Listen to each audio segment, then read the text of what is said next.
በረከት ዛሬ ድንገት ከቤት ወጥቶ በእግሩ መንገድን እያለማመደችው ነው።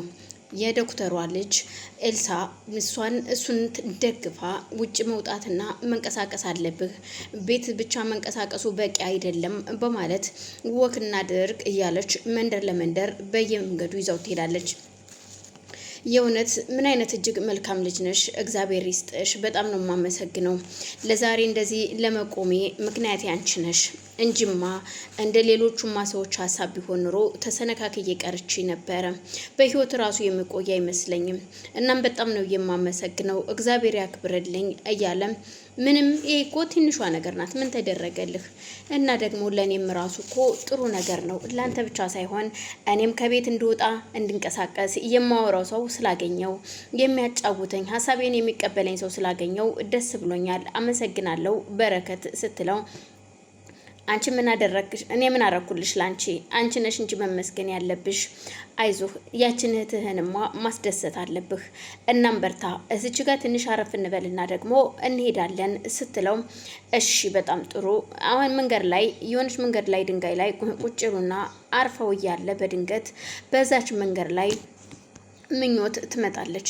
ምኞት ስታየው እያየችው ማመን ያቅታታል። አባቷ ከሞተ በኋላ ያገኘችው እንደ አባት የሆነላት ሰው በረከት ነበረ። እቤቱም አምጥቶ እንደ ሰራተኛ ብትሆንም እንኳን እቤት ያመጣና እያስጠጋት እሱ ነበርና እጅግ የሱ መታመም አሳዝኗታል። መንገድ ላይ ስታየው ግን በቃ የምትሆነውን ነገር ስታጣ ሩጥ አቅፋ ስትስመው እሱም እርግጥ ሲያያት ፊት ለፊቷ ቁሞ ነበር የጠበቃት። እናም ተቃቅፈው ከተሳሳሙ በኋላ ቁጭ ብለው በረጋሼ ደህና ነው ወይ? የእውነት በጣም ደስ ብሎኛል። ህልም አይደለም አይደለ እንደዚህ ቁመህ ያየውህ ስትለው አዎ ምኞት ህልም አይደለም።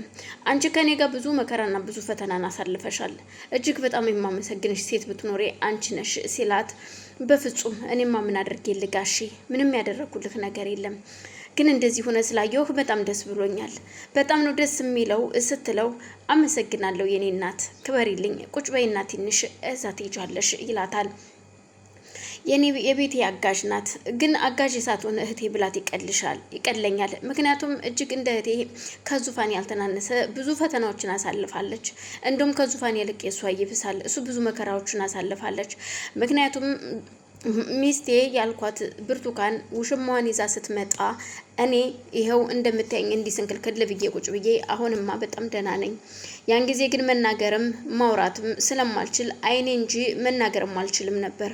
አይኔ ግን ያይ ነበረ። እናም ውሽማ ይዛ መታ ከዚህ በኋላ አሰሪሽ ይሄ ነው ስትላኝ ስብላ ስጠይቃት እጅግ በጣም ነበር ያመማት ምኞት። እጅግ በጣም ተናዳ ነበር። እትዬ ምን ሆነሽ ነው ስትላት እንኳን በጥፊ ሁሉ ተመታለች። ባለቤትሽ አለቃሽ እኮ ጋሽ ናቸው። ጋሽ እኮ በህይወት አሉ አልሞቱም እንኳን ብላ ስትነግራት እኮ እሷ የመለሰችላትና የመታቻት ጥፊ እስቲል አሁን በአይኔ ላይ ይሄዳል። ብርቱካን ማለት እጅግ ጨካኝና አረመኔ ሴት ነች በማለት ስትነግረው በቃ ጋሼ አሁን ይሄን ነገር ማሰብ አያስፈልግም፣ ያለፈ ጉዳይ ስለሆነ ስለ ወደፊት ስለ ጤናህ ነው ማሰብ ያለብን በማለት አዎ አሁን ደግሞ እንንቀሳቀስ፣ ወደ ቤት እንሄድ፣ እንግዲያው ስለ አግዠኝና አብረን እንዘነው እንግባ ወደ ቤት በማለት የዶክተሯ ልጅም ምኞትም ሆነው በረከትን ሁለቱም ይዘውት ወደ ቤት ይሄዳሉ። ምኞት የሄደችበትን ቤት ማመን ያቅታታል። ከዚህ በፊት የኖረችበት የአባቷ ቤት ነው። ግራ የተጋባችው ምኞት ልክ ቤቱን በሩን ከፍታ እንደገባች ሁሉን ነገር ስታይ ምንም የተለየ ነገር የለውም። የተለየው ነገር ቢኖር ምናልባት የሆነ የተቀባ ቀለም ሊሆን ይችላል እንጂ ሁሉን ነገር በመፍዘዝ ነበር። ግን ማንም አተኩሮ ያያት ሰው የለም። እናም ከዛ ቤት ሁሉን ነገር ካየች በኋላ የምትሰቃይበት የምትደበደብበት ቤት እንደሆነ ስታይ እጅግ ያማታል። እናም ጋሽ በቃው መሄድ አለብኝ ስትለው ተይ እንጂ ትንሽ በስንት ጊዜያችን ተገናኝተን ትንሽ ተጫውተሽ ትሄጃለሽ እንኳን ሲላት ሳይዋጥላት እሺ ብላው ትንሽ ከተጫወተች በኋላ በቃ አሁን መሄድ አለብኝ ምክንያቱም የቤት ስራ አለብኝ፣ ቤት በጣም ብዙ ስራ አለብኝ ትላቸውና ተነስታ ትሄዳለች። እቤት ስትሄድ ግን ድንገት እቤት ልትወጣ ስትል ዙፋን ትመጣለች። ዙፋን መታ ወንድሟን ከሳመች በኋላ እንዴ ምኞት መተሻል እንዴ መንገዱ አልጠፋብሽም ወይ የኔ እናት በማለት አዎ አልጠፋብኝም አልጠፋብኝም ዙፋንዬ በማለት ሁለቱም ትንሽ ቁጭ ብለው ካወሩና ከተጨዋወቱ በኋላ መሄድ እንዳለባቸው ይናገራሉ። ዙፋንም በል እንግዲህ ወንድሜ ደህና ዋል ብለው ተነስታ ወታ ትሄዳለች። ምኞትና ዙፋን እየሄዱ ዙፋን ምኞትን ዛሬ በጣም ደስ ብሎሻል፣ ፊትሽ በጣም ደስተኛ ነው፣ ምንድነው የተገኘው ነገር ስትላት የእውነት ዙፋናው በጣም ደስ ብሎኛል። ያው ሳይ በቃ ጋሽን እንደዚህ ሆኖ ሳየው እጅግ በጣም ደስ አለኝ። ታውቂያለሽ የሆነ ደስ የሚል በቃ ምን ብዬ እንደምገልጽልሽ አላውቅም። አዎ ልክ ነሽ፣ በጣም ደስ ብሎኛል። እኔም ደስ ብሎኛል። አዎ ምኞት አንቺ በጣም ጥሩና መልካም እህቴ ነሽ፣ ታናሽ እህቴ ነሽ። እሺ የአባቴ ምትክ እኮ ጋሼ ናቸው እያለች ስለ በረከት ስትነግራት እርግጥ ወንድሜ ጥሩ ሰው ነው፣ ግን ይችን አሁን አንድ የሆነ ነገር ልታደርግልኝ እፈልጋለሁ ስትላት ምን እንዳደርግልሽ ነው የፈለግሽው? ምክንያቱም የብርቱካንን እህት ውሃው ላይ የእንቅልፍ መድኃኒት እናርግላትና ስልኳን እንድትሰጠንና እንድትከፍትልን እንጠይቃት። ቆንጆ እራት ታዘጋጅና እራት አብረን እንበላለን ትላታለች። ግን ደግሞ ቀድማ ምንም ምግቡ ቆንጆ ቢሆንም እሷን ለማቅረብ እንጂ ምንም ነገር አልፈለገችም። ግን ደግሞ ቆንጆ ምግብ አቅርቤ ከጠበኳቸው እውነቴን ነው የብርቱካን እህት ወደ ዙፋን ጓደኝነቷ ይጨምራል። ግን ደግሞ ይህ ሁሉ የሆነው ብርቱካን ደግሞ ሁሉም ሳያዋት በፊት የሚጠጣበት ውሃ ውስጥ መድኃኒት ጨምራበታለች። ብርቱካን ራት ቢ ስትባል አልበላም ብላ ሳህኑ ስገፈትረው አትብይዋ ነበር ያለችው። የብርቱካን እህት መታ ዙፋንን ሰላም ስትላት ብርቱካንን ግን ሰላም አላለቻትም። እኔው በገንዛች አምጥቼ እኔው ጥላት እዚሁ አፈራው እያለች ብርቱካንም ተብከነከናለች። ብርቱካን እህቷ ሚስጥሯ ልታወጣባት ስለሆነ እባክሽ እህቴ ተረጋጊ አስቢ ስትላት እዩልሽ እኔ ካልነካሽኝ አልነካሽም፣ ግን ከዚህ በኋላ ይሄንን ቤት የኔ እንጂ ያንቺ ቤት አይደለም፣ በረከት የኔ ነው ያንቺ አይደለም ትላታለች። ብርቱካንም ግራ ተጋብታ እሺ አሁን ይህንን ሚስጥር ለማንም አሳልፈሽ እንዳሰጪው፣ አሳልፈሽ ከሰጠሽው እኔ ወደ እስር ቤት ነው እስር ቤት ይልቁንስ ተይውና እኔን ከተውሽኝ እኔ ምንም አላደርግብሽም፣ አርፈሽ ተቀመጭ። ከዚህ በኋላ እኔ የምታለልሽ ትናንትና የምታውቂያት እህትሽ አይደለሁም፣ በጣም ተቀይሬያለሁ ትላታለች። እርግጥ በረከትም ቢሆን ይቺ የብርቱካን እህት የተባለችውም በጣም ኃይለኛና ከባድ ሴት እንደሆነች በደንብ ጠንቅቆ ያውቃታል። እዛ ቤት መሆኗን ሲነግሩት እነ ዙፋን እጅግ በጣም ነው የደነገጠው።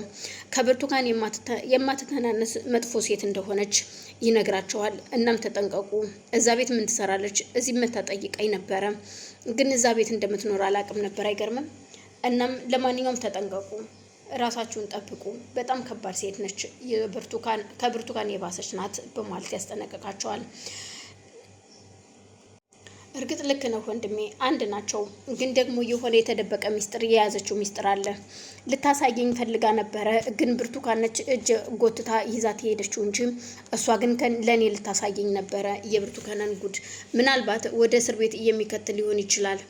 እናም ብቻ ግን እየጠበኳት ነው። እሷን አግባብቼ ብቻ ያለውን ነገር ለመጠየቅ ወደ ኋላ አልልም ወንድሜ።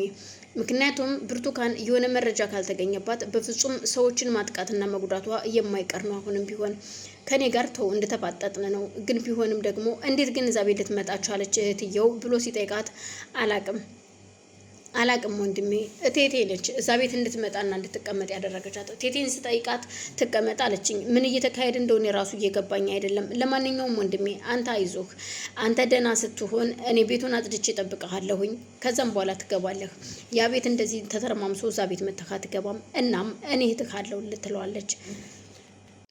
ዶክተርና በረከት እየተወያዩ እያለ እኔ ምልህ ብርቱካን እኮ ነች ለዚህ ሁሉ ያበቃችኝ ዶክተር ታውቃለህ። አሁን ብቻ እግዚአብሔር ይመስገን ደህና እየሆንኩኝ ነው። ስድን ግን ብርቱካንን የማደርጋትን እኔ ያውቃለሁ ሲለው ቆይ አልገባኝም፣ ግን በረከት በቀል ትፈልጋለህ እንዴ? በቀል ትፈልጋለህ ወይ ብሎ ደጋግሞ ሲጠይቀው ባልደግፈውም ጥሩ ሆኖ ባላየውም ግን አንዳንድ ጊዜ በቀል ጥሩ ነው። ምክንያቱም በጣም የጎዱና ያሰቃዩን ሰዎች ትበቀላቸዋለህ እንጂ ጥሩ ነው ብዬ አልደግፈውም በቀል በማለት በረከት ለዶክተር ይመልስለታል።